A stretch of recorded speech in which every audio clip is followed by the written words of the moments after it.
Fly.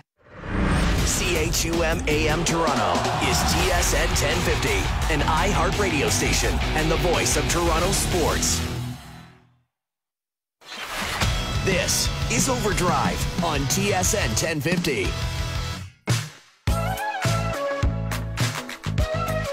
Final hour, Overdrive continues. TSN 1050 on the TSN app, your home smart speaker, and up on TSN 2. Brian Hayes and Gordon Miller. Scott Mitchell will join us from the Dome tonight. Get him to place a line that's reasonable. You know, I got a little bit carried away earlier, although I think I'll stand by it if it works. Yeah, I got to say, like, Baltimore has given up 9 or more runs in a game this year 27 times. Right. I think the Jays will hang like 13 on them one of these games. Like, their bats are going to come alive. So they don't have to score. Like, yeah, so they get 13 one game. They only need,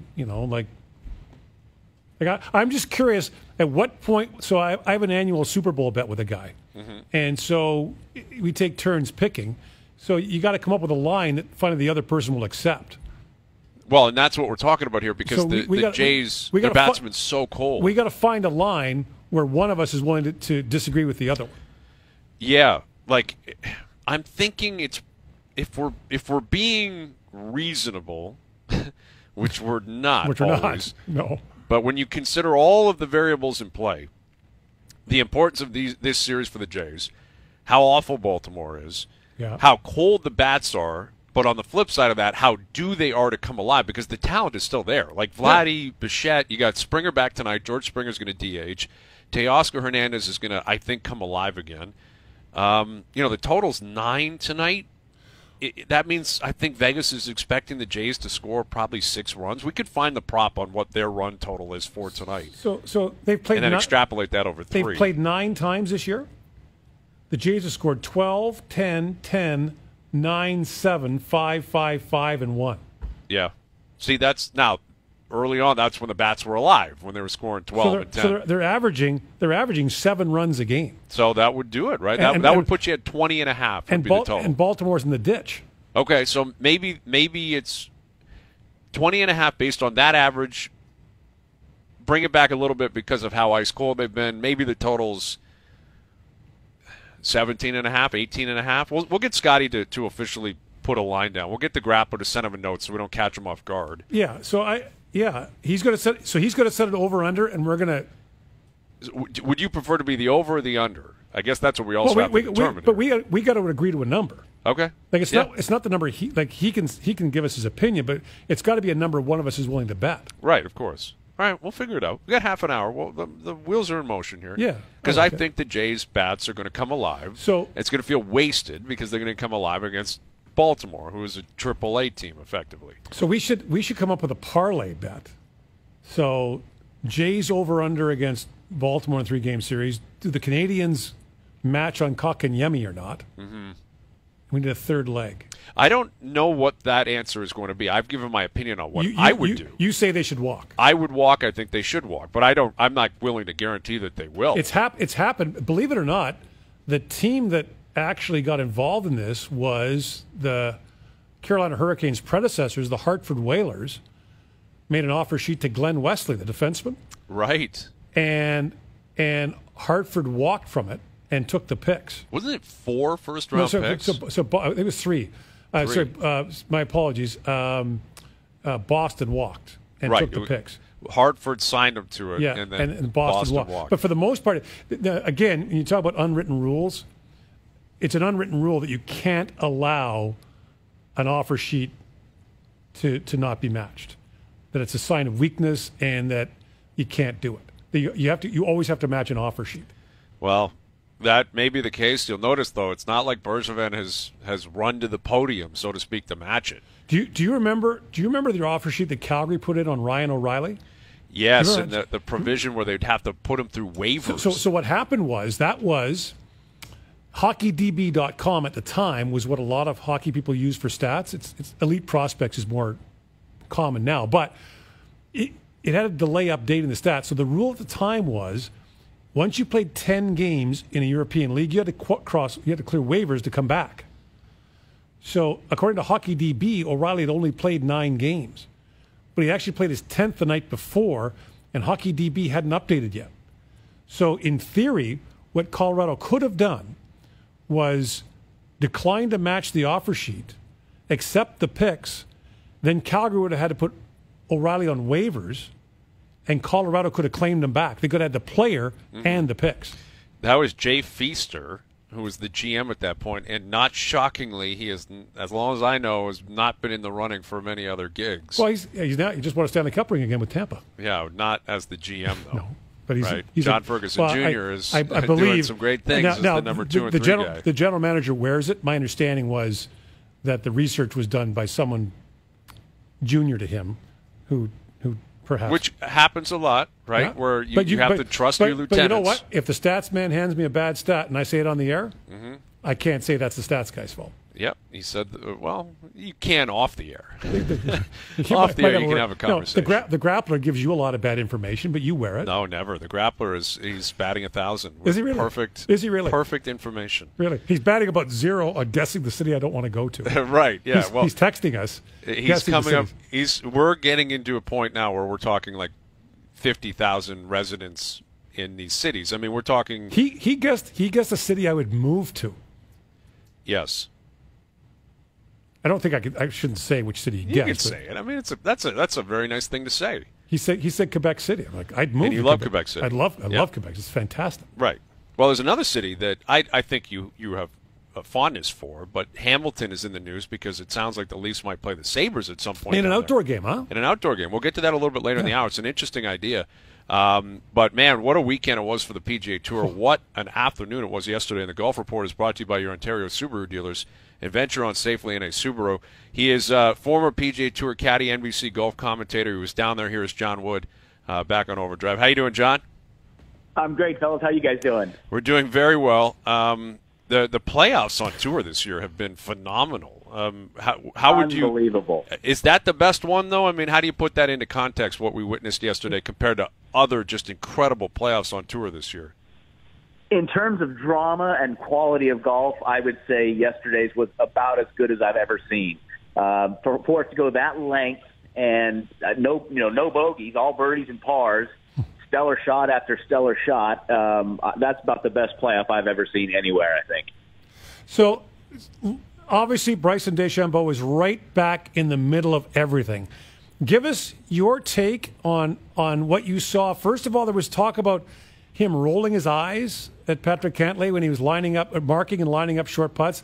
Then there was the whole thing on 14th where he asked him to stop walking. What's your take on it? You know, that stuff happens. That was a little bit more than usual. I was surprised at Bryson if he was actually rolling his eyes at Patrick, if only because I think, everybody knows Bryson has done a few things to rub guys the wrong way as well, and it would almost be a point of a pot calling a kettle black. I don't know if that was gamesmanship but Patrick was just going through his routine. That's what he does all the time, regardless of the situation.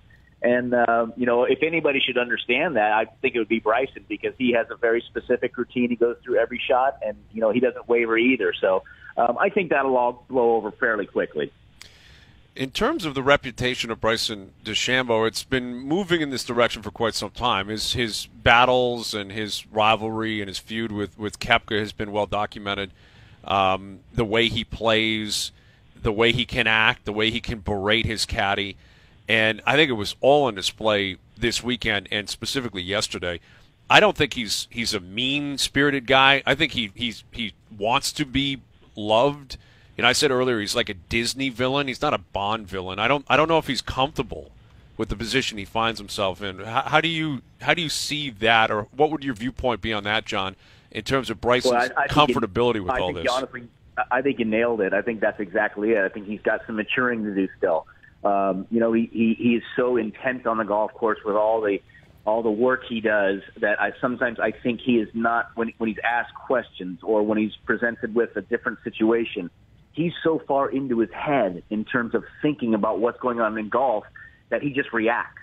He doesn't give himself that moment that most people give him a beat to think about, okay, what's happened? What should I say here? I think he just reacts because he is so far deep into his computations on the golf course. I think the world of Bryson's game. I think he is taking golf to a place that that no one ever thought it could really be played at the professional level like he's playing it. The one thing I think Bryson lacks a little bit is maybe taking some self-responsibility when things go wrong. I think sometimes he can blame his caddy or outside influences or, this didn't go right, but it wasn't my fault type of thing. And I think to become a truly great player, I think sometimes you need to look yourself in the mirror and say, I messed that one up. It wasn't a miscalculation. Right. I messed it up. And once you can do that and be truthful with yourself, I think you can get a lot better. So I think Bryson's still got some maturing to do, and I think you're right. He doesn't want to be a villain, but he's such a different kind of guy. It's tough to react to some of the things he does.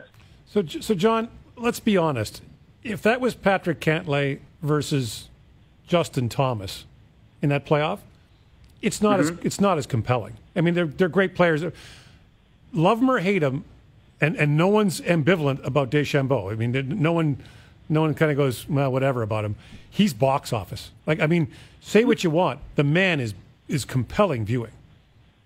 Oh, God, no question about it. I mean, I think you put it perfectly. He's kind of plays the villain a little bit right now, even though he doesn't want to. He does things every day that you've never seen before. The way he plays the game, the way his not only his drives, but how far and how hard he hits everything, how hard he works. It's a different animal out there that we haven't seen before. And frankly, I don't think anybody ever thought professional golf at this level could be played like that. It was always important. You wanted to be long, but you had to get the ball in the fairway. He doesn't. He doesn't. He could care less about hitting fairways. It's totally irrelevant to him.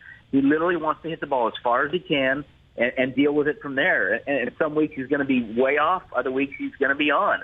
But, there's not many guys over the course of my career. I can probably name them on one hand. Tiger, Phil, Seve, who I'd want to watch play golf just because I'm going to see something I've never seen before. And Bryson is on that list, no question about it.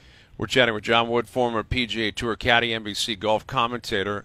The other guy involved in the epic showdown would be Patrick Cantlay, who he is ice cold. Patty Ice, I think, is a perfect name for him.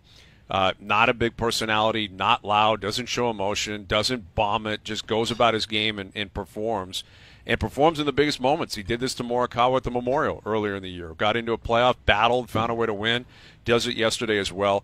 His putting stats off the charts, John. 41 of 41 inside 5 feet, 10 of 12 between 10 and 15 feet, and over 14 strokes gained on the greens over the course of the weekend.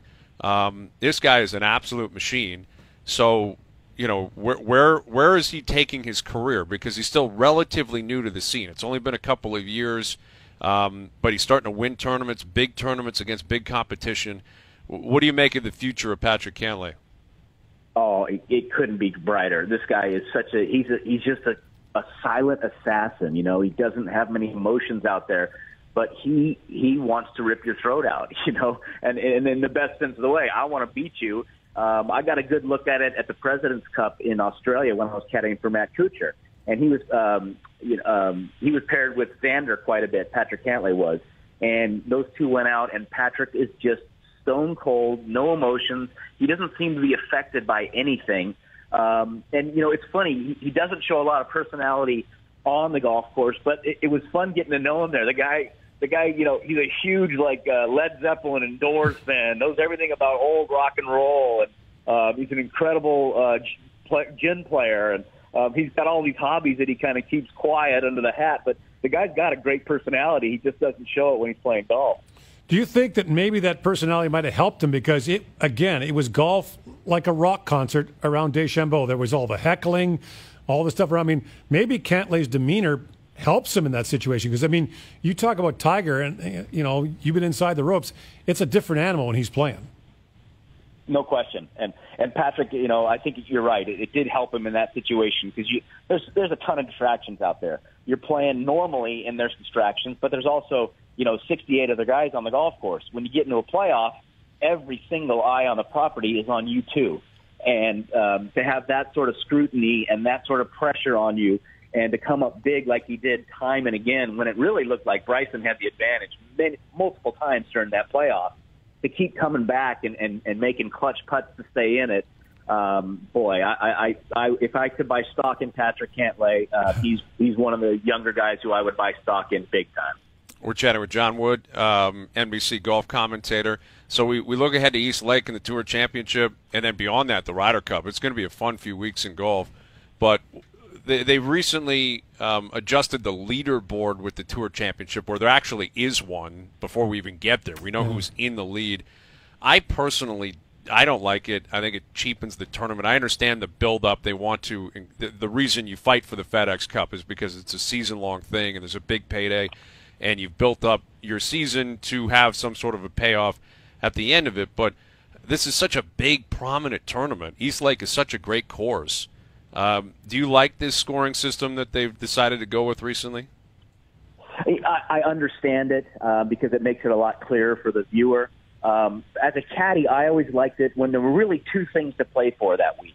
Even if you didn't have a chance to win the FedEx Cup, maybe because there were too many guys ahead of you, you still had a golf tournament you could win with everything that comes with winning a golf tournament on the PGA Tour. So I missed that aspect of it, that there were two things going on at the same time. I totally understand what they're doing, though. It very much simplifies it. But I think sometimes, it can be a little disheartening if you're 16th on the list or 20th on the list and you start the tournament 10 shots back of a great player. That's a huge hill to overcome, and maybe it should be because it's the playoffs. But I liked it when there were two things going on. Yeah, I'm with you on that. It's like an impossibility. You're not like last year. No one was catching DJ, especially like Mackenzie Hughes. We spoke with him before he went in. I think he started 7 shots back or 8 shots back. He had 0% chance of catching DJ. Like it just wasn't going to happen. And go ahead, Gord. Well, I'm just curious. I mean, I think it was 20 under at the Northern Trust, 27 under this week at the BMW. What kind of scores are we going to see this week? And are those scores a good thing or no?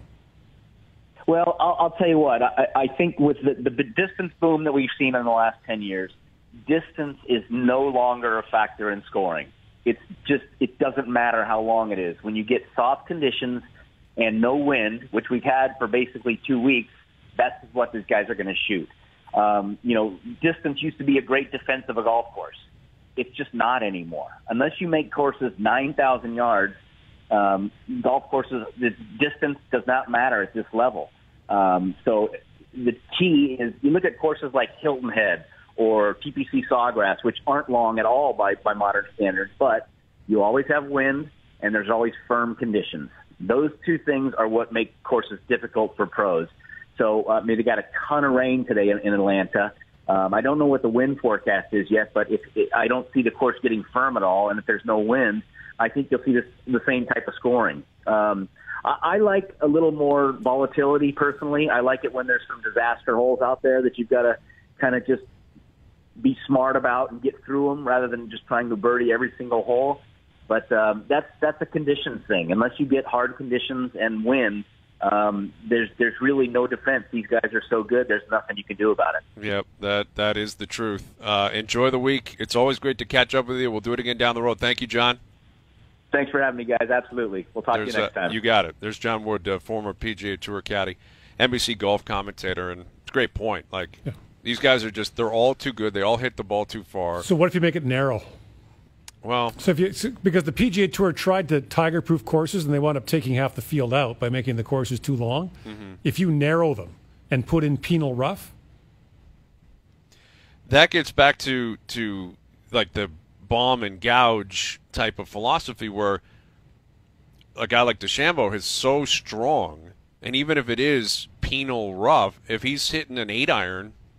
He can get enough on it to get it out. He can get it out, but he can't control it as well as he can. No, he can't control it. So he's going to hit a flyer. It's going to get tangled around the head of the club. I'm not sure what the balance is. What the USGA did to the U.S. Open for a few years was, to me, terrible. Like watching guys. It was too tough. Yeah, well, watching guys putt for pars all day. I do want to see players get rewarded for good scores.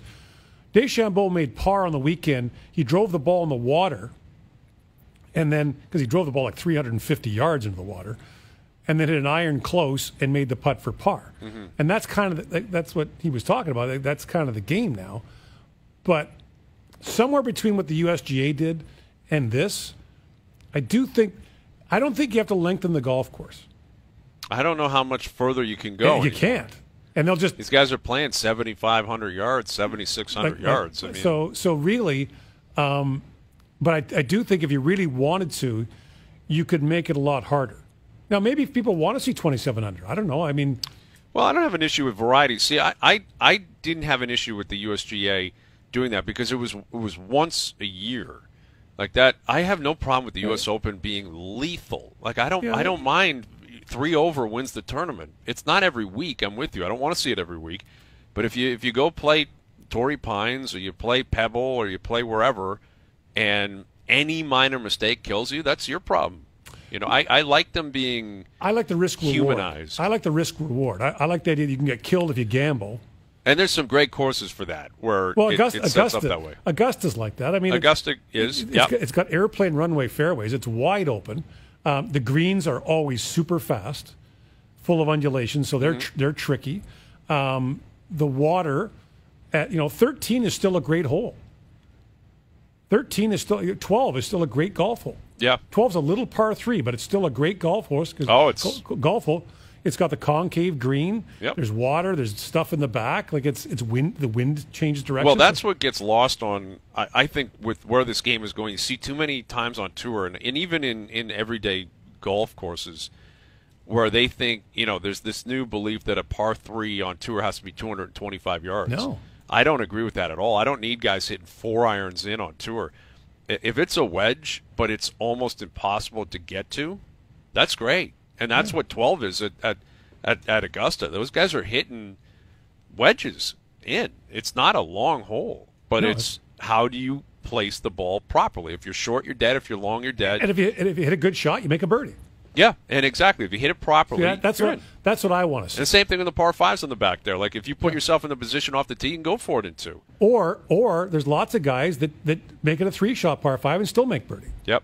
Yeah, exactly. A thinking man scores. Yeah, in many ways. But even that run by some non-thinking people sometimes. But that's it can be for sure. But even that, it was a thinking man's course in 1996. Yeah, and then Tiger showed up, and it wasn't anymore because then he's even said that was probably the easiest major he's ever won. They lengthened it since, but of course. But the point being at the time was he was hitting driver 9-iron when everyone else was hitting driver 5-iron. And they put rough in. They've since put rough in. And they've made the greens even firmer. Right. But, again, the point being is if we're comparing it to this, the comparison is that's the way it's set up. Now it's set up this way where DeChambeau, look what he did at the U.S. Open last year. Yeah. Where it was thought to be, an unbreakable course. And he shows up and he bombs and gouges and he didn't care that he was in the rough. But he hit it so far that he's hitting a wedge out instead of a 6-iron from the fairway. Put himself on the green, and he was rolling putts. So, yeah, I don't know. I'm not sure if there is a perfect answer. I think ultimately golf's in a great place, really, even without Tiger. And Tiger will likely never be a prominent figure on the course and on the tour again. I hope he is, but I'm not holding my breath. What they have now is what they never had with Tiger, don't you think? Tiger never had a foil. Mm-hmm. You didn't have one person that was a foil. Mickelson, they tried to build up as that. But he wasn't. Mickelson wasn't in his league. I mean, let's be honest. No. There's a lot of – you're right. In terms of any given week, I can run off 10 or 12 guys who I could say, if that guy plays his best, he's winning. And it could be any combination. Or it's DeChambeau against the world. Yeah, or that as an option as well. Right. Yeah, no, it's like DeChambeau, PGA Tour's in a great spot. But let's be honest. If DeChambeau and Koepka are in contention in the final round of a major and playing together, you're watching every second of it. Absolutely. I don't care if they show anyone else in the tournament. I'm with you. I'm with you on that. Yep. And it's going to happen at some point. They will be paired on a Sunday. It's going to be spectacular. Scott Mitchell coming up, our Jays reporter live from the Rogers Center ahead of the game tonight in the series with Baltimore in town. George Springer has been activated. He's back. He'll DH tonight. We'll get into that more. Overdrive continues. TSN 1050N on TSN 2. All right, the Jays are back home tonight. They've got Baltimore for 3, then a day off, then Oakland for 3, then at New York. Every game is a must-win, effectively. They're not going to win every single game, no, but you mentioned the projections earlier, and FanGraphs have them at about 7% chance of making the playoffs. You got to, it doesn't matter who you're playing. Minnesota, New York, Baltimore, you got to win. You got to win a bunch of ball games. They got to play like 650 or 700 ball, and then still hope for some help from Boston, Oakland, Seattle. Yeah, that's the thing, right? That's the issue. Is you can't, even winning isn't enough. You need help. Yeah, you need a lot of help. So we're going to place the line. We'll see what Scotty can tell us about this. But the Grappler says the Jays are averaging 5 runs a game this year. Now that's very deceptive. That's against Major League Baseball teams. Right, and that's also including the first 3 months of the season, 4 months, 3.5, where they were a top 3 offense in the league. The last month, they've been terrible offensively. Yeah. So, yes, over the course of the season, they've put up numbers, but they have been so ice cold. I'm just playing a hunch here that they are going to break out at some point. Their offense is too good. Baltimore's too bad. The dome's going to be open. Balls, I think, are going to be flying around the dome tonight and over the next few nights. And I think they're going to break out. I think they're going to put up a lot of runs. So I think before we set the line, we need to set the wager. Okay. Well, what do you have in mind, Gord? I say $100 to the charity of the other person's choice. Okay. That works for me. Okay, so mine would be the Center for Addiction and Mental Health. Okay, you put me on the spot here. Something kids related I would do, but I'd have to think that through. I don't generally I gamble cash usually, not charities. The Sick Kids Foundation, you could do that. Yeah, perfect. Put me down. Okay. Sick Kids, there it is. So we'll do 100 bones once we agree on the terms. Right.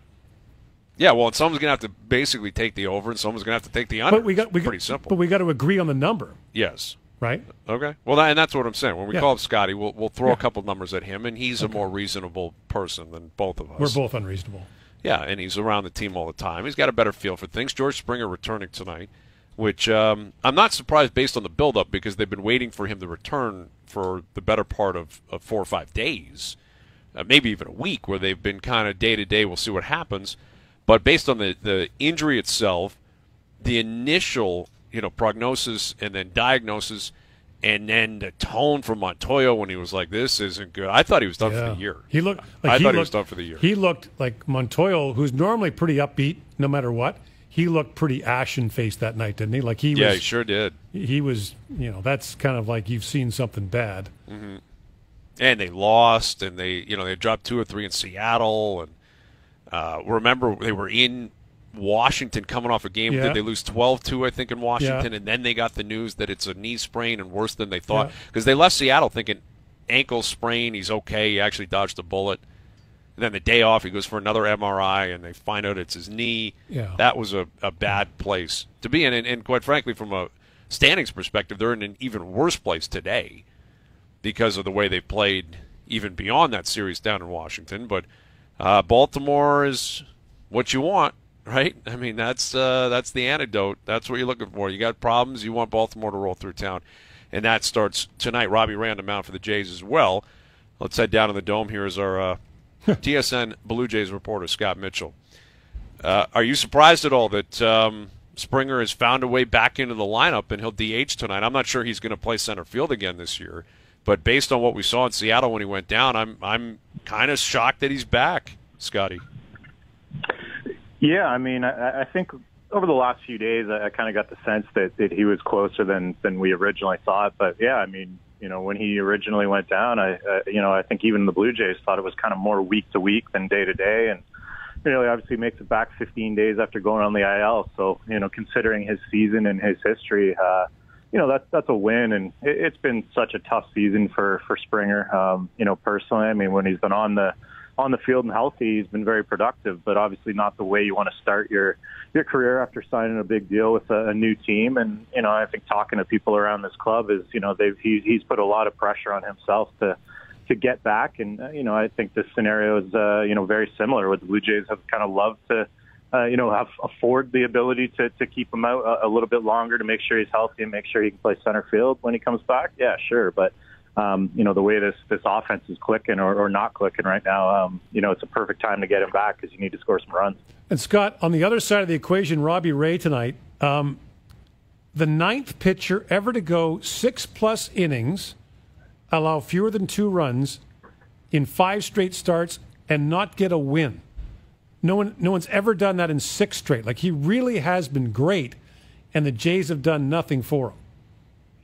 Yeah, that's the thing. It's been such an odd month of August, because when you look at the previous 4 months, I mean, you know, the MO of this team was, you know, big offense, not enough pitching, bullpen troubles. And when you look at August, it's been the exact opposite. It's been a lack of offense. I mean, they scored 27 runs over the last 10 games. When you look at this kind of 2-week stretch, you know, it's been really weird because the starting pitching has been carrying them. And without Robbie Ray and you know, Barrios getting back on track, and you know, the way Alec Manoah's thrown, I mean, this team would be buried without this rotation. And, you know, that bodes well for, you know, not only the immediate future, but down the road as well. I mean, you know, the fact that you can say that this rotation's a strength is, you know, something that has been a while. It's been half a decade since you could say that, from back in the 2016 season. And you obviously know the equation there is 2015, 2016, you pitch well in the rotation, you make the playoffs. So, you know, it's going to be interesting to see how these last 33 games go, because we all know the offense is better than that, and this rotation has really shown the ability not only just to provide quality starts, but in Ray's case to be dominant every 5th day. And yeah, I mean, this is the recipe this week. I mean, you got the Orioles coming in, and they're just a lowly, terrible ball team that has lost 89 games. You got your ace on the hill, and you know, you got your prize free agent signing back. So, I mean, you know, we've talked about it so many times. I mean, every game, every series is the most important series they face. But you look at this homestand, it's 3 against the worst team in baseball, and then you got 3 against a team that could directly affect the wild card race over the weekend in the Oakland A's coming in. So, obviously, a huge 6 games for this club right now. With Scott Mitchell, our Jays reporter. Jays back home in action. Baltimore in town tonight. Robbie Ray on the mound. Springer has been activated. George Springer will DH tonight. I have been sensing, because the bats have been so cold, they were cold again in Detroit, they are going to break out at some point. I don't know if it will come back for good the rest of the way. I feel like they are going to come alive against Baltimore. It's going to feel wasted because Baltimore's as bad as they are.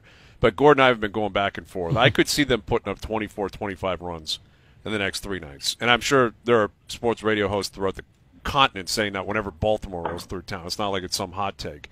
But they're so due to come alive. Yet they've been so cold. So we've been trying to calculate a number that seems appropriate for total runs scored by the Jays over the next 3 nights. And you seem to be a guy that would probably be pretty good at that. You're reasonable. Yeah, you're a degenerate man. As well. Yeah, let's point that out. Yeah.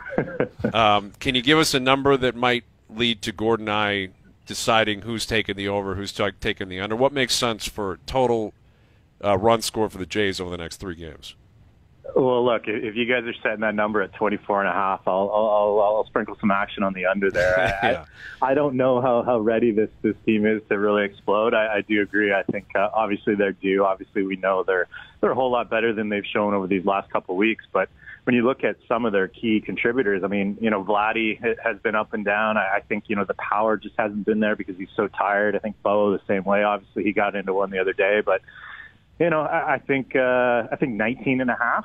Okay. I think that's a fair number. I mean, you're not going to need many tonight with Robbie Ray on the hill, I suspect. So, you know, I think this offense will turn the corner here at some point, and obviously Springer helps. But yeah, I mean, I agree. I think, you know, you try to get by the O's, and you're going to need them you're going to need those runs for the A's coming up here. And obviously, then in the first week of September, you go to New York, and you're going to need to score a boatload of runs there. So, I mean, I think if they get it a 6-7 a game, so I'll set it at 19.5 and let you guys go from there. Okay, that sounds reasonable. 19.5. Yeah, Gord, what are you thinking on that? You taking the under on that? Does that make sense for you or what? What are you taking? We have to I'll take the over. I've been the one yelling and screaming about runs. I'll take the under. Okay. That's always the smarter play is generally to bet the under. It's just not that much fun because it could be over. Now he's insulting me for like. No, I'm saying it's a smart play. Like Vegas will generally give you some. You can find some good numbers on the under because no one wants to bet the under. You were saying it was no fun, but that's okay. Yeah, well, but the point being is, Yeah, okay. you know what I mean. I'm always alive. I'll take the under. The over's always alive. Like, I'll be watching into the 9th inning on Wednesday thinking, hey, maybe they can put 10 on the board here. I'm still alive. I've been in casinos watching the Super Bowl, like, late when it's, like a blowout. But Well, it happened over the weekend. Was it the Nebraska game where the kicker didn't get, he didn't make the PAT and it screwed the total? Killed it, yeah. That's where we're going here, right, Scotty? We're real close. Real close. Aren't you glad you called in today, Scott?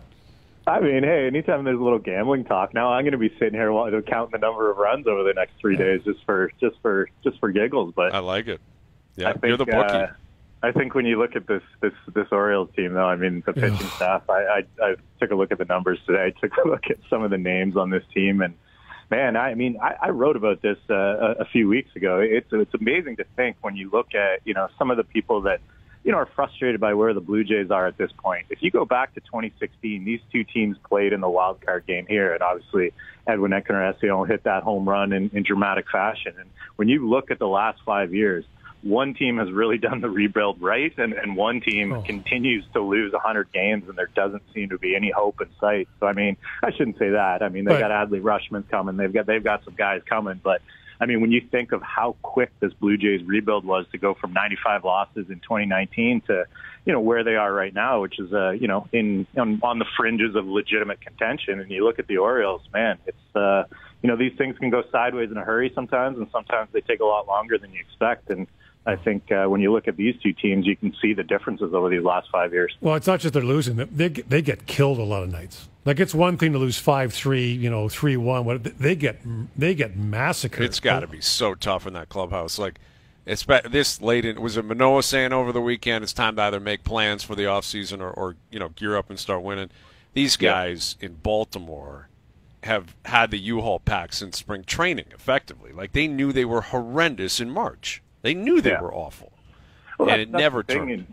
That's the thing with these clubhouses, and when you have a team in this situation, it's a really interesting dynamic because all of these guys are playing for themselves. Essentially, they're playing for their resumes, for their next job, to prove that they're whether it's a piece to this puzzle in Baltimore or a piece to somebody else's puzzle. It can be a very strange dynamic in those clubhouses because like you said, from day one, from the jump, from spring training, that contention is not in the plans, and it can be a very difficult, kind of draining experience for anyone around a team like this. And yeah, when you look at this pitching staff, I mean, it's no secret why they get lit up just about every night. I don't know that one of these pitchers is going to be in the plans, when this team finally turns it around. Well, let's do what we got. The only thing that matters is the next 3 nights, 19.5 total runs scored by the Jays. That is the total. I'm on the over. The bookmaker has spoken. Yep, I like it. It's been established. You watch. They'll score 19 tonight. Well, listen, it wouldn't put it past the Jays to their bats to go cold tomorrow and Wednesday. So anything is possible. I'm already doubting myself. That's the problem. Listen, that's a big number. Like their bats have been awful, like awful. But Scott, as you said, I mean, look at the Orioles. Yeah. That's the whole other side of the coin thing. Right? Yeah, I mean, if the bats stay cold this week, these next 3 days, I mean, there's it's going to be more of a story. So I think they're due to wake up, but I might splash that under too. I don't know that they'll have that big blow up that everybody's waiting for, but it'll be interesting. Okay, we'll see. All right, buddy. We'll do it again later in the week. Thank you for this. All right, fellas. Cheers. Scott Mitchell, our Jays reporter, down at the Dome, down at the Sportsbook, just setting lines. 19.5 total runs scored for the Jays in the series against Baltimore. There is this network, the old building, TSN's first building on Leslie Street, which is now a car dealership, was just a gambling den. Like, all we did, I got here in 90. We had bets on literally everything. Yeah. Well, here we're betting on the runs scored by a team against the Baltimore Orioles.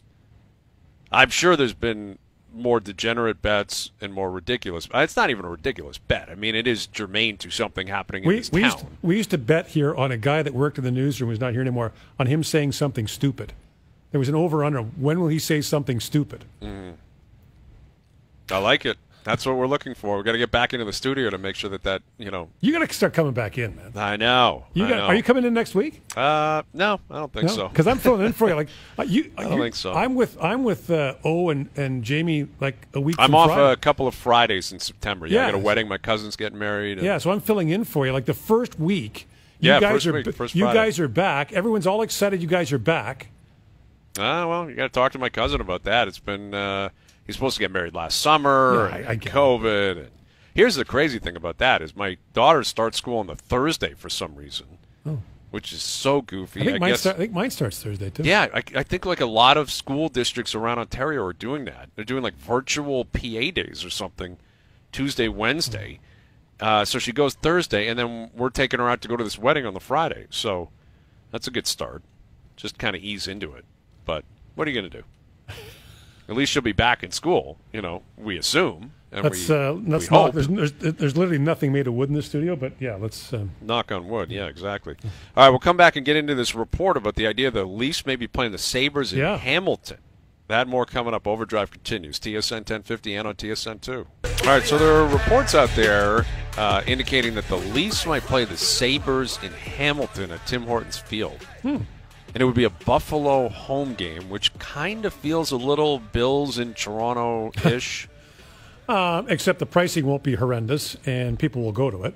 Not sure that the pricing will be so great. Well, I'll believe that when I see it, because what they're doing is they're banking on Leaf fans going, not Sabres fans. Yeah. It's funny. I think it'll sell out in a heartbeat. I think people will love it. A lot of people say, the outdoor games have jumped the shark. They're kind of passé, whatever. No one who goes to one dislikes it. Mm-hmm. No, you're right. I went to the one down at BMO. Yeah. It was awesome. It was really cool. And I've been lucky to call a bunch of them. You're calling a hockey game in a football stadium, which isn't ideal, and the sightlines aren't great. You can say all that, but it's a great spectacle. It is. It's fun. It's a fun event. So I think they're one of the great innovations the NHL's come up with in the last 20 years. They've been tremendous, and no one in the home market complains about it. Yeah, no, I agree. I like the idea of it being more of a novelty. The idea of once a year, that's ideal in nature. But Chicago probably shouldn't play in one for the next 5 to 10 years. Yeah, and it seems it's Chicago and Boston's been in them, Washington's been in them. Yeah, exactly. But you also need to consider climate. Yeah, but the one in Lake Tahoe, even with the issues they had, I agree. I thought it was a spectacular decision. That I've always advocated for that. We just saw with the Field of Dreams game. Yeah. Is the problem is the NHL is more concerned about making money on tickets than making it a TV spectacle because they have to be. Based on the nature of their business, yeah. I've been saying for years, if you could play a hockey game in Central Park, it would be the coolest viewership experience in sports. I think Lake Louise. Yeah, wherever it is. But the problem is weather. Like in Lake Louise, you have to be careful. But could you imagine Central Park in New York? New Yorkers are just walking around. There's an NHL game going on right now in Central. You're just walking around the views of Manhattan. If you could do it at Yonge and Dundas, shut down. Honestly, play on Yonge Street, just shut down Yonge Street and have the Leafs play the Habs at Yonge and Dundas, or soon to be named whatever it's going to be named near the university that's soon to be renamed. Right. Yeah. The soon to be renamed bowl. That's what we could call it. Actually, what you could do is you could have whoever wins, whatever name they're assigned, that's the name of the university and the street. Right. Actually, that's a great idea. That's what should be on the line. See, to me, we made a bet tonight on the Jays game, on the Jays series. Those dumb mayor bets where, you send them, a case of this or whatever. No. You know what? For the next month, if you win the next year, we pay your snow clearing budget. Let's get the real stuff. Let's get some skin in the game. Let's get the taxpayers involved. let's make them pay. Let's get some skin in the game here, right? Can you imagine how in debt we would be as a city if we were betting on the Leafs' playoff success for the past 54 years? We'd honestly be bankrupt. There'd just be nobody here. If we were betting on the Leafs to have playoff success, the city wouldn't exist anymore. You're jaded, Coach.